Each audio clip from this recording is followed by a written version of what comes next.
ચાલો બાળકો, મનુભાઈ કહે છે કે ગણિત વિષયમાં પ્રકરણ નંબર 1 છે સંખ્યા પરિચય, 10 માંથી 10, 11, 12 પણ કરાય. બરોબર? કેટલા દાખલા થઈ ગયા ભાઈ અત્યાર સુધીમાં? 1 થી 9, 10, 11, 12 ત્રણ દાખલા બાકી છે. તો હાલો કરી નાખીએ. ચાલો 10મો દાખલો, દવાઓના બોક્સ ભરેલા છે. દરેક બોક્સનું વજન કેટલું છે? દરેક બોક્સનું વજન, પેન તો લીધી નહીં, દરેક બોક્સનું વજન 4 કિલોગ્રામ અને 500 ગ્રામ છે. આપણે આને ગ્રામમાં ફેરવી નાખો ભાઈ. જ્યાં કિલોગ્રામ હોય ત્યાં 1000 વડે ગુણી નાખો. જ્યાં કિલોગ્રામ હોય ત્યાં કેટલા વડે ગુણી નાખવાનું? 1000 વડે. અને એની સાથે 500 ગ્રામ તો આપેલા જ છે. બરોબર? તો ટોટલ કેટલા થશે? 4000 ને 500 ગ્રામ થશે. આ થઈ ગયું આખું ગ્રામ. હવે શું કહે છે કે ભાઈ એ જે બધા બોક્સ છે ને, એ બધાય બોક્સ એક ગાડી ભરીને લઈ જવાના છે. તો કે એક વાહન છે જેની ક્ષમતા 800 કિલોગ્રામની છે. કેટલી છે ક્ષમતા? કોની? વાહનની. તો 800 કિલોગ્રામની ક્ષમતા વાળી વાહન જે છે એમાં કેટલા બોક્સ સમાશે? આવો પ્રશ્ન છે. ચાલો ધ્યાન રાખો. અહીંયા જો આપણે ઉપરવાળાને ગ્રામમાં ફેરવી નાખ્યું તો 800 કિલોગ્રામ છે એને ગ્રામમાં ફેરવી નાખો તો કે 800 કિલોગ્રામ ગુણ્યા 1000 ગ્રામ ટોટલ કેટલું થશે?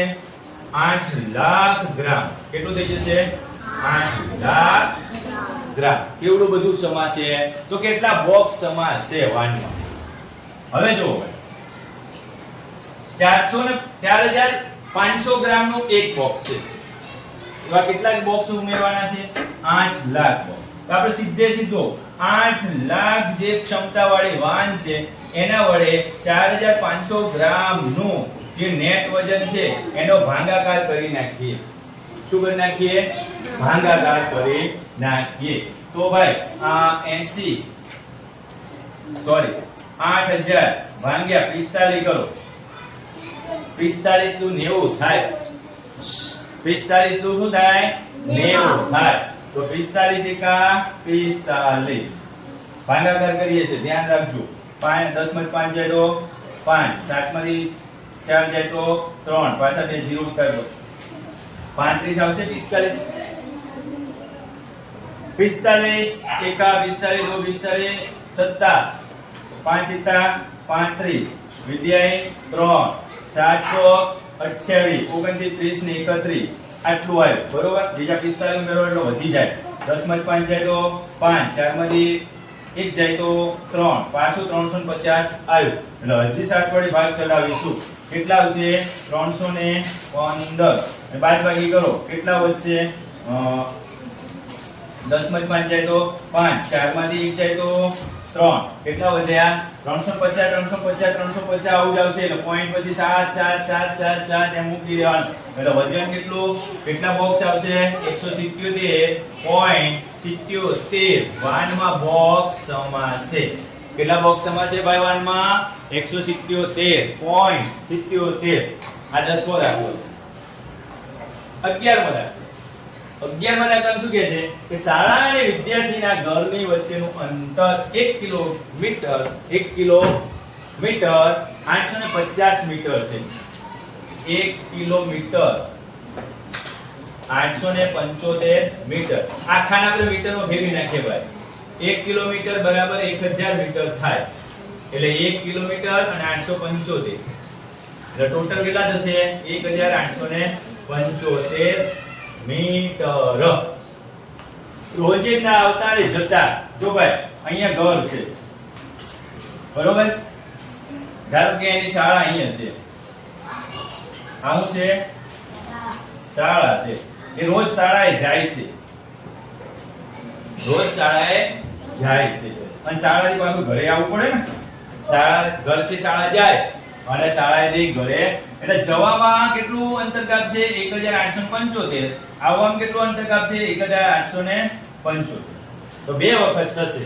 તો કુલ એને જે ઉપયોગમાં લીધું અંતર, એને કેટલું અંતર આવરી લીધું?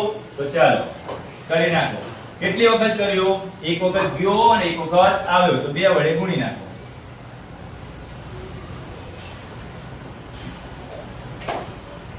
કેટલું અંતર થયું? 3750 મીટર. મીટર. પણ આ અંતર તમને કિલોમીટરમાં આપેલું છે તો 3750 મીટર ભાગ્યા 1000 કરી નાખો એટલે કેટલું થશે ભાઈ 1 ને 2 એટલે 3 કિલોમીટર 75 મીટર અંતર થશે અથવા 750 મીટર પણ લખી શકો. તમે આમ પણ લખી શકો 3 કિલોમીટર 750 મીટર આમ પણ લખી શકાય. બરોબર ને મગન? એના પછીનો દાખલો છેલ્લો દાખલો છે સ્વાધ્યાયનો. આ પછી તમારા દાખલા બધાય નોટમાં ગણવાના છે જોયા વગર. પછી હું કહીશ કેટલા સાચા પડે છે. ચાલો 12મો દાખલો. એક પાત્રમાં 4 લીટર 500 મિલીલીટર દહીં છે. આખું મિલીલીટરમાં ફેરવી નાખો ભાઈ. મિલીલીટર આવે એટલે 1000 વડે ગુણી નાખવાના છે એટલે ટોટલ કેટલું થશે 4500 મિલીલીટર. હવે 25 મિલીલીટર ક્ષમતા વાળું